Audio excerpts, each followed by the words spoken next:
من القاهرة لكم التحية، ولمصر الحب كل الحب، وللعرب كل الاحترام.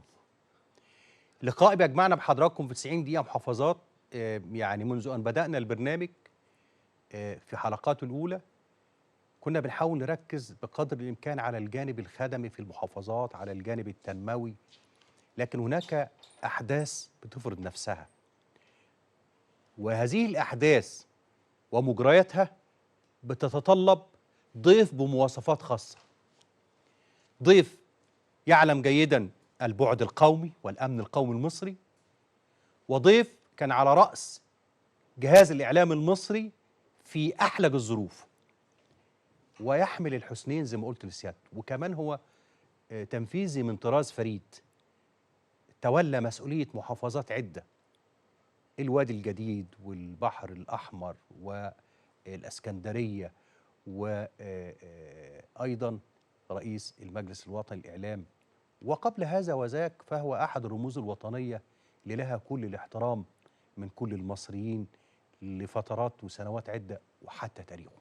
سيادة اللواء طارق مهدي، أهلا بحضرتك. أنا شاكر لحضرتك جدا على المقدمة، وبحييك على التحية لمصر والتحية للعرب. مصر عادي، لكن إدراكك إن إحنا محتاجين بعض ومحتاجين العرب ومحتاجين نعود كتلة ونعود قومية شيء مهم جدا بحييك عليه، والناس كتيرة بتفقده، ما بتاخدش بالها، لان هي كلمه بسيطه لكن بتوصل لكل الناس. الناس بتحبنا، بتحب مصر، بتحب، يا اتعلمت فيها يا اتعالجت معاها يا كان المدرسين هناك. فنحافظ على هذه الروابط المهمه، والكلمات بسيطه والمهم انها طالعه من قلبك، ده الاهم يعني. سيادة اللواء طارق، أنا عايز أوصل رسالة كمان من خلال حضرتك اتفضل. شبابنا اللي ما عاصرش فترة أكتوبر، اللي ما عاصرش اللحمة الوطنية العربية، واللي كانت ليها من ضمن أسباب نصر أكتوبر بعد الله سبحانه وتعالى كانت التفاف في الأمة العربية واتحاد الصف العربي. كتير من الشباب ما يعيش هذا، وكتير من الشباب بيتعامل مع الأمور. احنا النهاردة بقينا قرية إعلامية كونية صغيرة، اللي بقوله أو بشيره في مصر بيصل لأشقائنا العرب، بنزعلهم بالكلمات. صح. لما شاب النهاردة على صفحته يتكلم عن قائد عربي لزيارته الأخيرة لأمريكا، أو احنا فيه مواضيع بعد إذن حضرتك، ده جزء إعلامي أمني. حضرتك تقولي للشباب أولا. آه الحكومات بتتخانق عشان ابقى امين بقى في اللي انا بقوله، لكن الشعوب ما تتخانقش، لان اللي بيننا اكبر من، لان في مصالح لحظيا. واللي ما ميش في تقدير انا، رغم ان انا ممكن اتهاجم على ده، ان كان في ذكاء شديد تحديدا من الملك عبد الله في الرد. لانك لما تتحط في الموقف ده، ان انا جاي اقعد مع حضرتك هنا وبعدين ابص الاقيني مثلا قاعد مع الناس اللي موجوده في مدينه الانتاج الاعلامي وليهم مطالب اخرى غير استراتيجيه وغير رئيسيه وغير عناوين رئيسيه، وده بيسالني المعاش امتى، وده بيسالني كذا حاجه شبه كده. انت حطيت الملك في هذا الموقف. انا شايف انه اتصرف مش بذكاء بس، بتأهيل شديد جدا لمثل هذه الأعداد. أنا وأنا قاعد لحظيا، أنا ما بحكيش على لحظيا. أنا كان تقييمي وأنا أمين جدا في اللي بقوله وما تعودتش أكذب، إنه ما شاء الله استطاع إنه يحافظ على الاتزان. انت قاعد في ضيف، انت في بيت واحد كرة تاني. انا ما لهب. بحكيش على ان دي اقوى دوله. انا انت قاعد في بيتي وبعدين بتقول لي هو الاكل ده كويس ولا وحش، وانا مش عاجبني. طب هقول ايه؟ لا، يعني هقول المعقول اللي انا اقدر. هقول حافظ جبتوه على منين، زرعتوه فين. هو عمل كده يعني. طرح ال2000 ده طرح ان انا قابل للعمل الانساني. طرح ان في خطه، ما كانش بيرمي على حد. ليه احنا نفهمها كده؟ طرح مش احسن ما ينساق لمجامله صاحب البيت الى الدرجه القصوى؟ لا، واللي ما شافهاش كده الحقيقه. ما انا ما بحكيش على البيانات اللي طلعت من الاردن او البيانات اللي طلعت من مصر او من السعوديه اللي بتبرر، ما كانش محتاجه تبرير. اي حد عاقل هيميز انه هيتحط في موقف ده عايز حلول. يعني وسرعه بديهه. وسرعه يعني انا هقول لحضرتك حاجه. احنا كانوا او انا كنت بعلم نفسي لما حد يسالني سؤال زمان، يعني قبل ما اسافر ملحق، لو زنقونا في الاسئله فابتدي يتكلم من العالم الاول لغايه ما توصل للسؤال. فهو ما شاء الله. لا انا شايف ان ما شاء الله تاهيل شديد. ويمكن انا جت ظروف، بس طبعا كنا صغيرين، كنت مقدم، كنا في الأردن بنحضر حاجة كانت مع الناتو، كان شادو هوك يعني، وحصل اختراق جوي ولقينا الملك عبد الله معانا في غرفة العمليات ساعتها واحنا موجودين زمان. انا بحكي الكلام ده 89 90 حاجة كده. فالحقيقة بيتمتع وبالتأكيد تأهيل فوق عالي. نتمنى أن كلنا نبقى قادرين على الخروج من مثل هذه المأزق بشكل يحفظ حقوقنا، ده الأهم، ويحفظ الحوار الدبلوماسي. ويمكن فكرة الدبلوماسية لازم ندرك أنها جزء من القتال. يعني الحرب اداه. الحرب هدف سياسي، وبتقف لهدف سياسي، والحوار اللي بعديها بيحقق هدف سياسي. انه بيتعرض لهذا الموقف انا شايف انه تمام. اداء فوق متميز. النقطة المهمة اللي حضرتك اشرت اليها، ما نسمحش لنفسنا ان احنا مش دولة عربية بس، ان احنا كشعوب نلسن على. وانت حاضر فترة لما حد من المذيعين في توقيت ما قال كلام مش مظبوط على دولة عربية. يا جماعة انت بتتكلم على تخلق شعب، ازمه، بتكلم شعب وبتخلق ازمه. ونفس الكلام. ففكرة انك تثير عداءات بين الشعوب، بين الاشخاص، حتى لو في اختلافات، لا ما يبقاش تعريف الوطنيه ان انا ازايد عليك في شتيمه الاخر. دي لا مرفوضه. وطنيه ولا سيما ان احنا شفنا تاثير لما كان في قوميه عربيه. طبعا انتوا كلكم كنتوا صغيرين، قد ايه كانت القيمه. استطعنا ان نكون كتله عملت مجموعه الدول عدم الانحياز والانحياد الايجابي. ازاي كان لينا وضع في العالم. انت لغايه دلوقتي لما بتحصل اي ثورات فاكرين يعني مصر يعني القيمه والقامه. مصر ليها يعني وضعها يحتم هذا.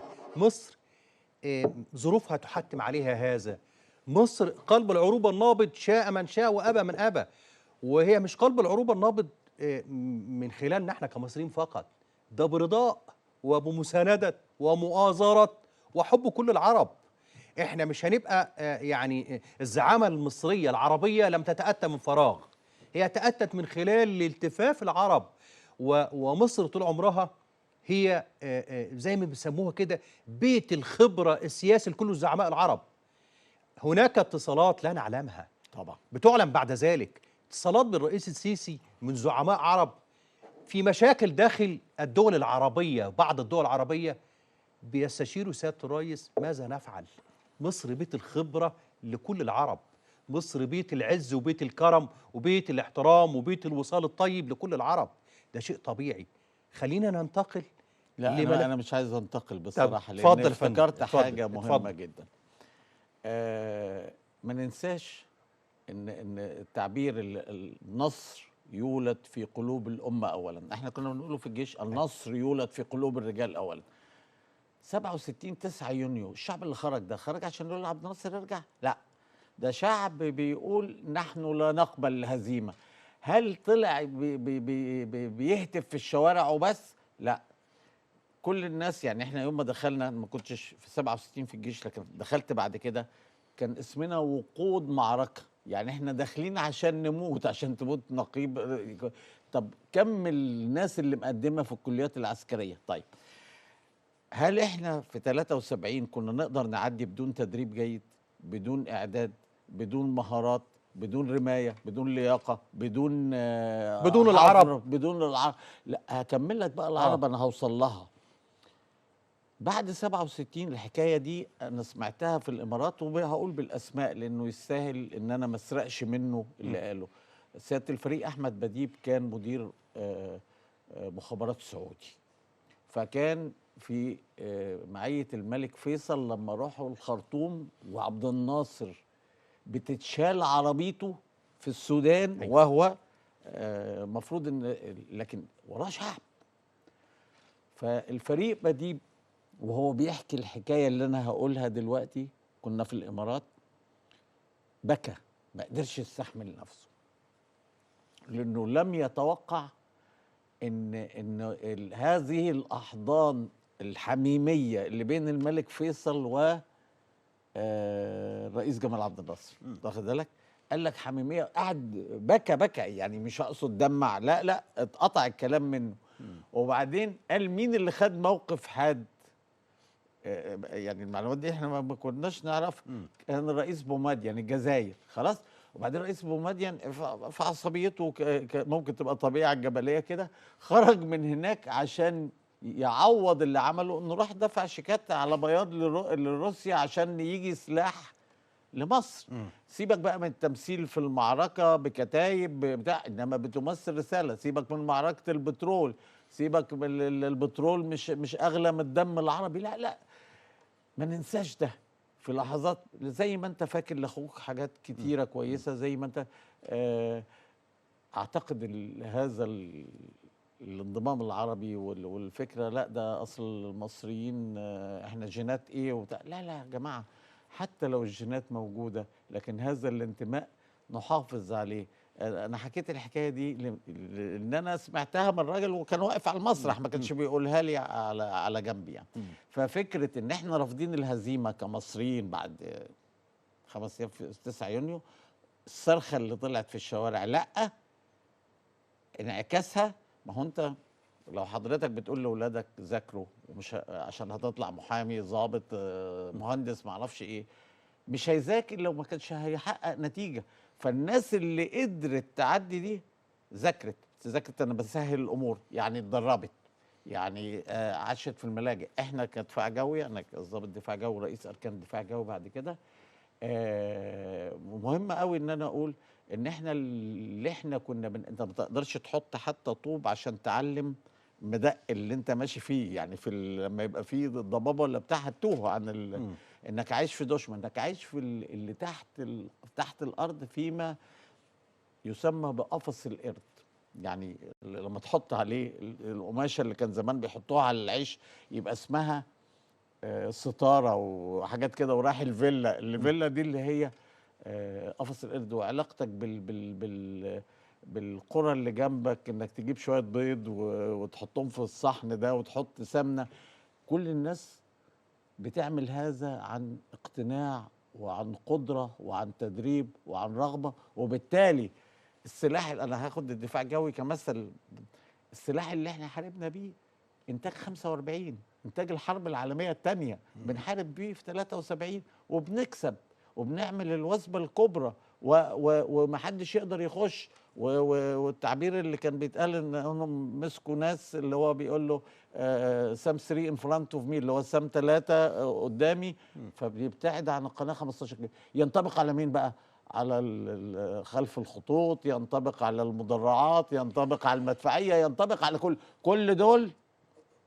ما خرجوش هتفوا بس، لا بذلوا الجهد والعرق. وانت كمان في الفترة دي حافظت على انك انت عندك انتاج ومصانع شغالة ومطارات بتتبني وطرق بتتبني ومعدل نمو 6.7%. دي مصر. الظروف الحالية هي ظروف استثنائية بكل المعايير وكل المقاييس. هناك رئيس دولة من كبريات العالم متعجرف متسلط، سميه ما تشاء، لكن أمام هذه العنترية العالمية السياسية هناك عقول مصرية ألماظ، عقول مصرية مبدعة، عقول مصرية تقرأ المشهد لسنوات وسنوات. وده اللي فعله الرئيس السيسي، إن كان قارئ للمشهد جيدا، ما هوش اطلاع على الغيب، إنما عبقرية عسكرية، واحد عنده بعد نظر. لأن لما يسلح جيشه وعلى كافة الأفرع ويسلحوا، كنا احنا كلنا حتى كإعلاميين وكمثقفين وكمواطنين باستثناء العسكريين كانوا فاهمين كويس هو الرئيس السيسي بيسلح ليه؟ هي المليارات دي كلها ليه؟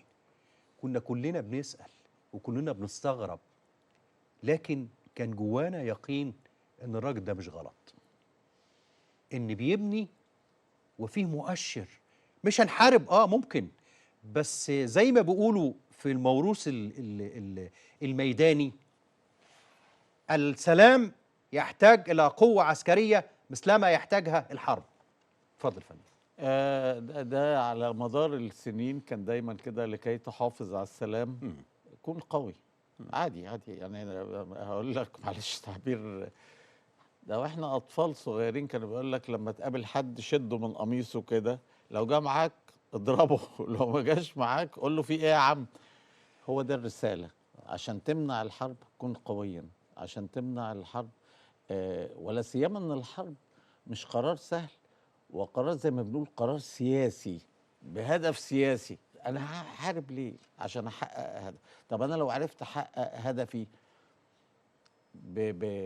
بهوليود، ايه اللي وداني الهوليود؟ اللي هي الدبلوماسيه الثقافيه اللي احنا دايما بنتكلم عليها، ان انت عندك مكون ثقافي وقيمي واخلاقي و احنا تصدر لنا البطل الهوليودي اللي هو رامبو اللي هو بيعمل. طب ما انت عندك هذا المكون، وكان بيأثر علينا لما واحد زي صلاح جاهين يقول واساتذه وعلماء ومعامل ده واحد بيحب بلده. صحيح. واخد بالك؟ وده اصول تركيه، انما خلاص احمد شوقي كده. يعني انا اقصد هذه القوة الناعمة، هذه الدبلوماسية الثقافية، هذا المكون اللي حضرتك بتقول فيه تسليح، لازم تبقى عندك تسليح تقدر تمنع بيه الحرب. وده الأهم، لأن اللي هيلاقيك هيشدك وهيلاقيك ومش انت مش محتاج لأنها مش عنتريات. يعني احنا كان في تعبير اتقال وحش زمان بقى قبل ما انتوا تتولدوا، اسمه جنرالات المقاهي. ان كل واحد قاعد على قهوه يقول ايه ده مش تعبير من عندي. بس ده مع السن بقى، مع بياض الشعر، اللي هو واحد نضرب من هنا ونعمل. مش الدنيا مش كده، بتمشيش كده. لا ما بتمشيش كده، لا ما بتمشيش كده خالص. وبعدين مش جمال حمدان بس اللي قال شعب ونظم على النيل الري وحاجات كده، فطلع له جيش عشان يحمل هذا الري. لما مصطفى كامل فنان يعني، وانا في اسكندريه طلع اغنيه تسلم الايادي ورفع ايدي بصفتي ضابط جيش، قلت له احنا مين؟ احنا بندل، احنا في نفس العماره، في العسكري والضابط وبتاع في نفس العيله. احنا بالذات مصر ربنا كرمها انها مش قبايل ومش لا شعب. كلنا شعب متناغم. ففكره انك تبقى حاسس ان انت قوي بالناس، قوي بالسلاح، قوي بالايمان، قوي بالمعلومات، بالعلم، بالابتكار، بالابداع، كل ده اعتقد ان احنا مش ممكن بنشتغل على هذه المجالات كلها.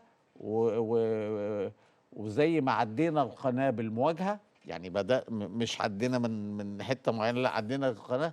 فاحنا حاليا بنعمل بالمواجهه، يعني الزراعه زي الصناعه زي النقل زي الطرق زي السلاح، زي كل الاشياء.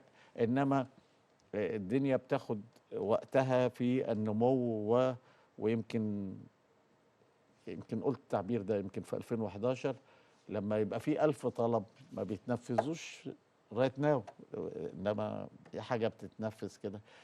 في اولويات. مصر كمان في العقل الجمعي ده بقى انا شفته، يمكن كان ليا ظروف بحمد ربنا عليها ان سياده المشير طنطاوي الله يرحمه اختارني ان انا اكون بمثله في علاقه مع الحلف الاطلنطي بارتنرشيب على مستوى وزراء الدفاع. شفت التقييم اللي بتتعامل بيه مصر. انا نائبا عن وزير دفاع او ممثلا لوزير دفاع، الباقيين 28 وزير دفاع اوروبي، 7 مصريين. صورة الغلاف في المؤتمر الاول ده انا لان انا الوحيد اللي لابس ميري كلهم لابسين ملكي. انا مين؟ انا نائبا انا واخدها كده. كنا بنلعب نهائي افريقيا، فلما يقف سكرتير عامل حلف ديشافر معايا في الريسبشن الوقت كله، يعني معاه 35 وزير دفاع وبعدين يقف يقول الكلمه، الترجمه القناه الاولى انجليزي والقناه الثانيه فرنساوي والقناه الثالثه من استاد القاهره. هو بس نسي يقول حسن شحاته، تحياتي الكابتن حسن، قال عشان مصر بتلعب نهائي افريقيا. لا، في تقدير. فكره ان احنا في مكان جيوسياسي ومش قناه السويس وبس، فكره الهجره الغير شرعيه والاتجار بالمخدرات والاتجار بالبشر، احنا بنأدي دور فيها مهم جدا بيحمي اوروبا. لا يقل عن الحرب، هي حرب. وهم مدركين ده، مدركين ده، لان ده مش ده المجاملات دي مش بلاش. ويمكن باي ذا واي في مؤتمر منهم كانت الرسوم الموسيقى للرسول، وبالصدفه اللي قاعد يميني كان وزير دفاع الدنمارك، واللي كان قاعد شمالي كانت وزير الدفاع فرنسا. وكله متوقع ان انا هقول كلام ممكن بقى يبقى شكله وحش.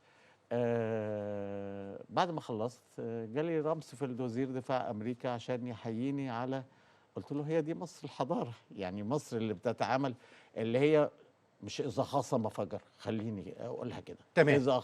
وده اللي حضرتك اشرت اليه، ان الشعوب لا تختلف، لان اللي بينا اكبر، والحياه اللي جايه والاحتياج لينا لبعض ده مهم جدا يعني. مش ممكن يبقى في ضيافتي سيادة اللواء طارق مهدي بكل المسميات الوظيفية السابقة وقبل هذا وذاك كخبير استراتيجي، وما اسألوش السؤال اللي بيسأله الشارع. اتفضل يا فندم. حضرتك تقرأ المشهد الآن ازاي؟ وبصراحة شديدة جدا، احنا جاهزين للحرب، احنا جاهزين ومن فترة جاهزين وجيشنا جاهز، لكن مش هقول ان احنا هنحارب ولا لا، لان ده قرار استراتيجي ولا نملكه ولا يمكن ان يسأل على الهواء. لكن انا بتكلم الجاهزية والاستعداد والقراءة للمشهد الآن. لا، هو الجاهزيه مش انا اللي هتكلم عليها طبعا. احنا بيقول لك العرق في التدريب يوفر الدم في المعركه، احنا تربينا على كده. النصر يولد في قلوب الرجال اولا، لان هو الاحساس بانك قادر على الفعل الانساني لم يفقد تاثيره. الراجل اللي انا مش هرجع، مش عشان 73 ولا حاجه، انما لما الشاب فقد الاحساس بالموت، فقده، دي مش شجاعه، دي معديه المرحله، ايمان بالمهمه، ان يحط جسمه في مزغل نيران عشان الطلقات هتعدي فيه عشان يحمي زمايله. ده اللي موجود دلوقتي هو ابنه، ونفس الجينات موجوده. فكره الحرب انها لهدف سياسي بغرض سياسي، ما فيش حاجه اسمها يلا بينا نحارب. ايفن حتى اللي بيحكيه الرئيس ترامب، انا موافق جدا ان هو بيعلي سقف التفاوض، لان لما درسوا لنا ازمات وتفاوض يعني كحاصلين على الدوره، بيقول لك دايما نطلب اكتر من لتصل للمستهدف. فهو الحقيقه، والخطاب الدبلوماسي المصري متميز في الفترة الحالية، يعني طول الوقت، لا نقصد الخطاب كويس، يعني السفير بدر حتى ادى حق الفلسطينيين لما قال الفلسطينيين مش عايزين يتهجروا كمان، يعني ده انا بعتبره نوع من التسامي على ان هم كمان مش عايزين، لا احنا ولا هم، اصحاب القضية. فالخطاب السياسي كويس، الحشد الدبلوماسي كويس. لما انا قلت المكون الثقافي، ولما نيجي للدبلوماسيه الثقافيه، احنا عندنا نموذج واضح قوي، واعتقد ان في قنوات كتيره بتشتغل عليه. الشباب والولاد الصغيرين اللي في جوه غزه، الفلسطينيين، الافلام اللي عملوها دي دبلوماسيه ثقافيه، ده وحدوا جماعات في امريكا ضد التعدي. ده يعني انت استخدمت كل ادواتك، وده مطلوب طبعا. هو احنا دلوقتي بنتكلم على ايه؟ اداه اقتصاديه. طب ما هو انا مش فاكر كان البترول بكام مثلا، ب $3، صحينا من النوم بقى ب 10 20 دولار في حرب 73. ما هو زي ما هو اقتصاديا هيأثر عليك سلبا، قصدي سلبا، ممكن يأثر عليك إيجابا. أعتقد أن التنسيق والصوت الهادي ومحاولة رؤية المشهد بالظبط ومحاولة توحيد الصفوف حتى داخل المعسكر الفلسطيني، وأداء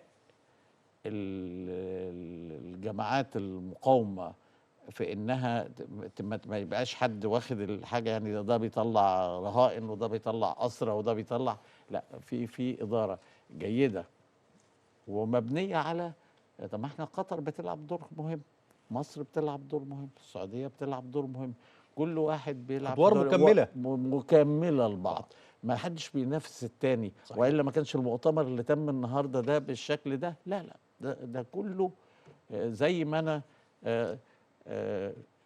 مش صادق مع نفسي، مش بجامل ملك عبد الله، مش بجامل كل الاخرين، بس عشان ما نبتدئش نحولها. تنسيق المستمر بين الرئيس السيسي وبين كافه هذه الجهات مطلوبه، لان برضه انا عايز اسمع رايك انت. هو انت شايف ايه؟ والملك عبد الله لم يجد حرج، وده شيء نرفع له القبعه، انه يقول ده مصر هتعرض وجهه النظر بتاع، يعني ما حس، ما فيش. صحيح. احنا في معركه واحده، مش وبعدين المعركه ده للعالم. يعني فكره انك تقول جرينلاند وبنما وكندا واخد بالك، واوروبا تحارب لوحدها وكده، لا، انت محتاج تفتح مع اسبانيا وتفتح مع، يعني توجه صح. توجه صحيح جدا. سيادة اللواء طارق مهدي، خليني يعني وهفكر حضرتك وأنا يعني التقيت بحضرتك في هذه الفترة، وكنت فارس بمعنى الكلمة وقائد ومايسترو نجح في اجتياز هذه المرحلة عندما كنت مسؤول أول عن ملف الإعلام في مصر. وبالتبعية أنا بسأل في هذه الجزئية تحديدا، ماذا ترى؟ مش هقول من نجاحات، لان احنا على المستوى الشخصي او على المستوى الاعلامي المصري احنا اللي علمنا الدنيا الاعلام، واحنا اللي على المستوى الاعلامي كل الكوادر المصريه حتى في الاذاعات الاجنبيه والقنوات العربيه احنا اصحاب السبق بالكوادر.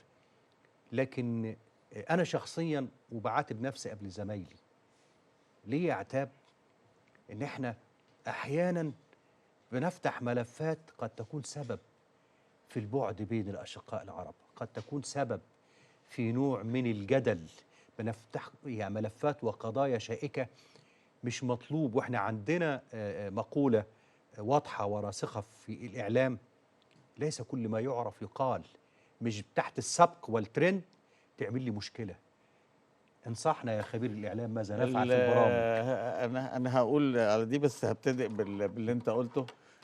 ليس كل ما يعرف يقال، مش كده؟ وليس كل ما يقال أتى أوانه.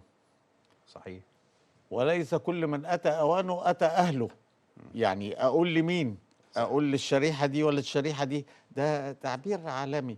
الحقيقة أنا رحت في نهاية شهر 2، كان وزير الإعلام ورئيس الهيئة وكنا يوم جمعة، وسيادة المشير قال طب نطلع فوق في المجلس يعني حد، فالمهم رحت الساعة 4 الجمعة، وكان التقدير ان المبنى ده هيولع. انا برضه عايز ادي المصريين حقها. يوم الحد، يعني الجمعة الساعة 4، يوم الحد الناس صدقت ان انا بتكلم بجد، ان انا مش بهادن، اني مش بطبطب عشان اعدي الايام، لا لا. فدخلت القاعة، القاعة يعني مش عايز احكي التفاصيل اللي هي من الجمعة بالليل لغاية الحد، لغاية القاعة اللي في الدور السابع لقيتهم واقفين يحيوني.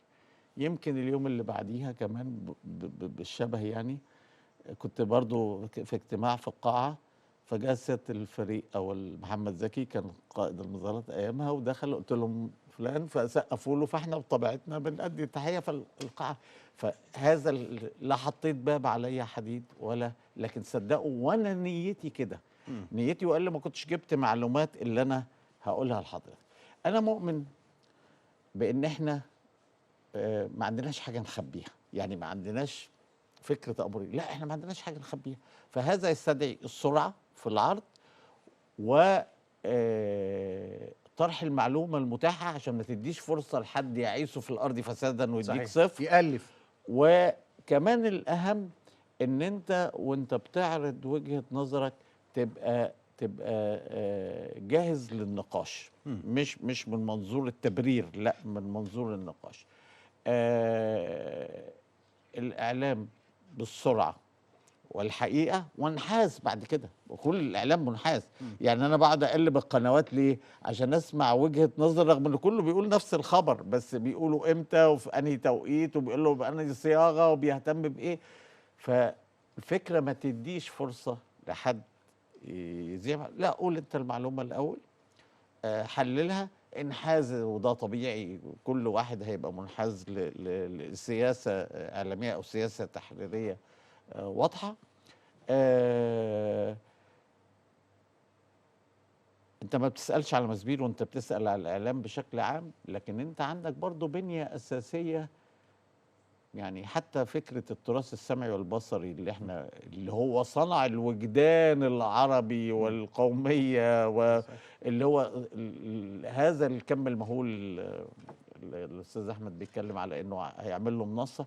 انا مؤمن ان ده ثروه بالغه، الاستديوهات ثروه بالغه، القنوات الفضائيه، الاراضي، الحيز الترددي، يعني قول زي ما تقول الكوادر دي ما تربتش. فانت عندك من الكوادر والقدره، وان يبقى في سياسه تحريريه تسمح بان تقول المعلومه قبل الاخرين، وبالذات لو تخصنا. احنا هنكسب، لان احنا ما عندناش هيدن اجنده، ما عندناش حاجه نخبيها، مش بلدنا هي دي هنناقش فيها، واحنا هنناقش مين وطني ومين مش وطني. لا بالتاكيد ده مع لبن الام، يعني المساله ابسط من كده. فانا شايف ان هو ده البند الرئيسي، لان التجارب اللي حضرتك شفت فيها تاخير عمل كده. معلش انا يظهر خدت الحلقه في حته تانية زي بعض. لا يا فندم، ازاي في حته تانية؟ زي احنا ربنا بنتكلم بنتكلم عن مصر، بمصر بكل افرعها، بمصر بكل وجدانها، بمصر بثلاثيه محترمه لها كل الاجلال والاحترام. وانا واثق، يمكن انا عندي الاجابه مسبقا، بس عايز اسمعها من خبير، اسمعها من فقيه، اسمعها من حد ليه قبول عند الناس. هذه الثلاثيه: الجيش والشعب والشرطه. هناك حاله من الانسجام على مر التاريخ، مش النهارده بس، لكن احنا محتاجين نبقى اكتر واكتر وقت الازمات. شايفها ازاي؟ انا موافقك تماما. صيغه تانية. احنا افضل ما فينا للاسف لحظه الازمات، افضل ما فينا. يعني لما انا اشرت ل 9 يونيو مفيش ازمه اكبر من كده. انما لا، في 56 سنقاتل الطلبه. احنا نسينا الطلبه بتوع الجامعه، ويعني في قرايب لينا كانوا موجودين، يعني هيتخرج ويتجوز عشان يبقى عنده عيال، لا راح يتطوع مع الفدائيين، يعني ساب الجامعه وراح يتطوع. فاحنا افضل ما فينا، انا بحكي قبل كمان 56 54 كده. افضل ما فينا بيبان في اثناء الازمات. هاو بقى ترمنتين كيف نحافظ على هذا الزخم الانساني، يطلع بقى في المصنع، يطلع في المزرعه، يطلع في الجيش، يطلع في التدريب، يطلع في الرماد. احنا يعني كانت جت ظروف ان احنا رحنا عشان بس نقدر قيمتنا، زي ما انا شاورت كده على الناتو، نجيب اول سلاح غربي من امريكا. الناس اتخضت. مين ضباط الدفاع جوي؟ ما بحكيش عليا، بحكي على عدد كبير. مين دول؟ يعني خبراء صواريخ بجد. وبعدين رمينا رمايه، وبالصدفه كنت انا يعني الكتيبه اللي رمت صواريخ، يعني في مجرود الريدج في تكساس. عمل لنا دعايه في الجرايد، وطبعا نبني من الحب جانب، يعني رهيبه. هم عملوا ايه؟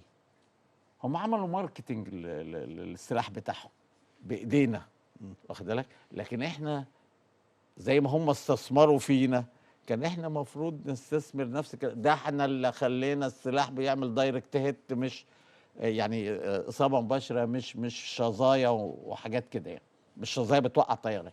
وفيها توفيق برضه، عشان ما يعني ما ضباط الصواريخ اللي بتسمعني ما يتهيألهمش ان انا بدي.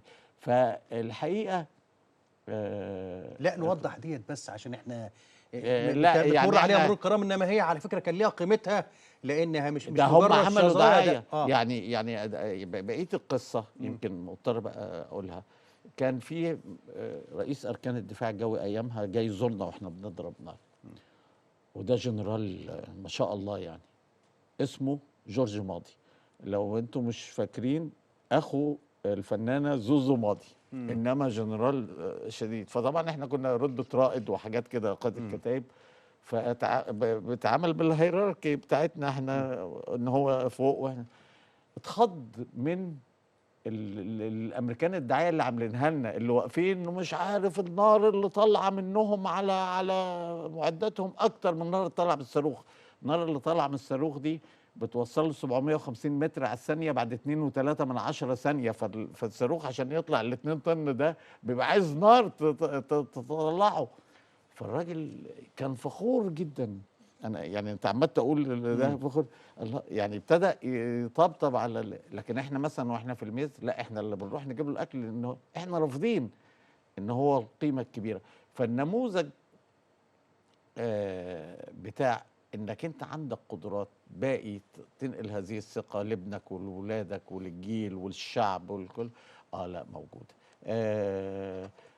الحقيقه عندنا ما نستثمر فيه. 7000 سنة دي مش كلام، لا ده كلام حقيقي. المكون والثلاثية، هرجع بقى للشعب والجيش والشرطة، وأنا رتبتهم ترتيب تاني، لأن أنا وأنت والجيش والشرطة خارجين من الشعب. صحيح. يعني احنا ولاد الناس دي، هي تركيبه واحده، احنا ولاد الناس دي. فأنت من هنا ما بقاش في قبلية، يعني فكرة التفتيت بين يعني. أنا يوم 26 يناير ده، أنا بأكد المعنى يعني، بس مش هقول المعلومة بالكامل يعني. كنت في بروكسل بحضر مؤتمر اللي هو ده. فالراجل الألماني، يعني أنا سافرت 24 يناير 2011. الراجل الألماني قال ده مصر بيموتوا بعض. فأنا خدت الكلمة، كلمني، قلت له الجيش يحظى بثقة الشعب. التأييد من أدميرال دي باولا اللي هو رئيس اللجنة اللي كانت بتعملها الإيطالي للي أنا بقوله، التأييد من الآخرين. قال خلاص القصة خلصت، القصة خلصت. فالعالم مدرك هذه الطبيعة اللي الناس هتحاول تلعب فيها، ده طبيعي. صحيح. لازم يلعبوا في هذه العلاقة. احنا وقتنا خلص، بس عايز استاذنكم في 30 ثانيه. حضرتك قلقان على مصر؟ لا خالص، متفائل بما هو قادم؟ ان شاء الله، ان شاء الله.